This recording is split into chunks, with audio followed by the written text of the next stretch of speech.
Well, most of us probably do it without much thought. But tonight, a warning from the Denver 7 Investigates team about the terms of service you agree to when you make a purchase. Glad to have you with us for Denver 7 News at 6 this Wednesday evening. I'm Shannon Ogden. And I'm Jessica Porter. Denver 7 Investigates is looking into a Jefferson County device repair business that's suing dozens of its online customers. Our investigative team uncovered Acme Revival has filed at least 85 lawsuits, most in the last 6 months, and most against customers who live out of state.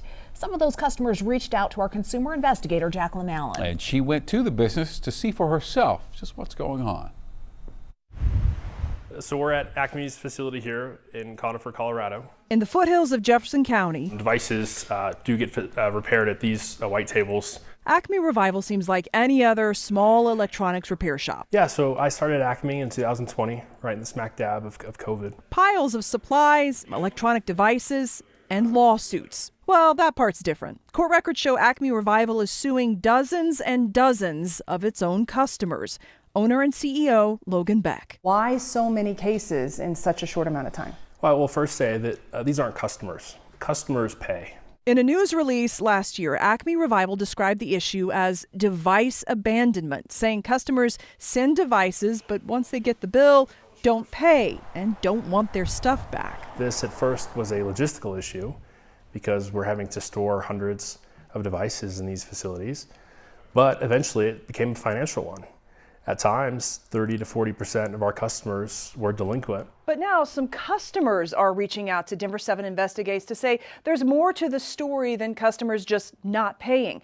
Let's start with what one customer calls Binocular Gate. Actually, I've used this story to tell my family why I actually am very entertained at Christmas time with this story. Speaking from Florida, Glenn Weber's story starts with his favorite pair of binoculars. I believe I actually typed in binocular repair and Acme Revival showed up on the internet. Last summer, Acme Revival's website shows Glenn shipped the binoculars to Colorado for repairs, but the repairs were unsuccessful. This email thread shows Glenn told them to give away the binoculars, and Acme wrote here they can dispose of the device, but he's responsible for a diagnostic fee. While Glenn was disputing the amount, Acme informed him a storage fee had accrued. Probably $300 or $400 now for the binoculars that originally cost $300 to begin with. So I said, I'm not going to pay him. This is insane. The problem didn't go away, though. In September, Acme filed this lawsuit for unpaid fees. In October, records show Glenn attempted to get Acme to mediate, but Acme didn't respond. All the while, his storage fee skyrocketing, now almost $5,000. So that is where I am on Binocular Gate. He's in good company. Denver 7 Investigates found Acme Revival has 85 cases against customers, both individuals and businesses, in Colorado courts. What?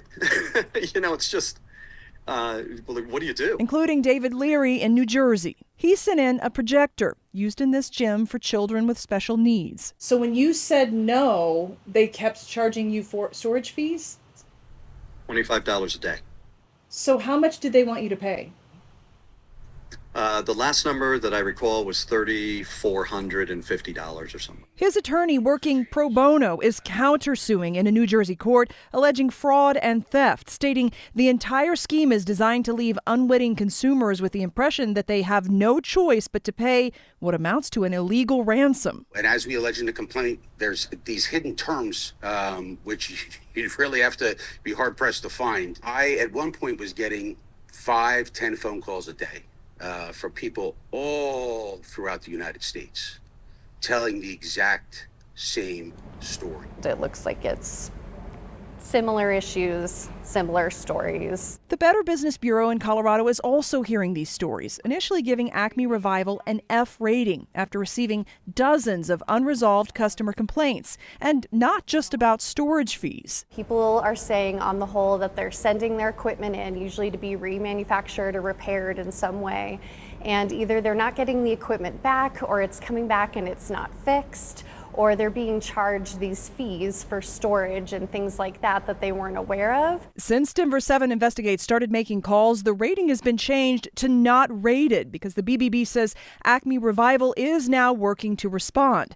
But as some customers post negative reviews online, Denver 7 Investigates has learned Acme Revival is suing several for defamation. As a way to gain an advantage in their civil case, they're going to run a smear campaign against Acme. And perhaps that's why you're here.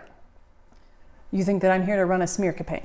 I think that you might be here on behalf of unsophisticated defendants that think they might be getting an upper hand on their civil case by going to the media or going to a regulatory authority, when in fact this is a contract dispute, a simple contract dispute.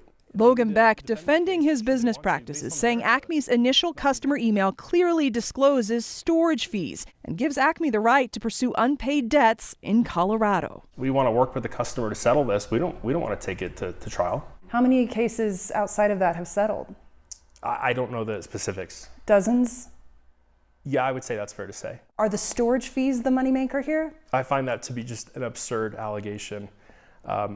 If you know anything about litigation, you know it's very expensive. The fact that folks think that we're somehow preying on them and that Acme is a predator in the situation in a scheme to profit, it's just asinine. Dozens of customers disagree, many ready for the court battle coming up. It's very important for the state to be aware of what's going on. I think it's really important for you all to take care of this. And many of these cases are all being heard at the same time in Jefferson County this week to determine if the county even has jurisdiction, since most of these customers don't live here. So, excuse me, why doesn't Acme just throw the stuff away or recycle or whatever, just get rid of them? It's a great question. The CEO tells me it's more complicated than that because some of the devices have personal data on them, hazardous materials may be involved.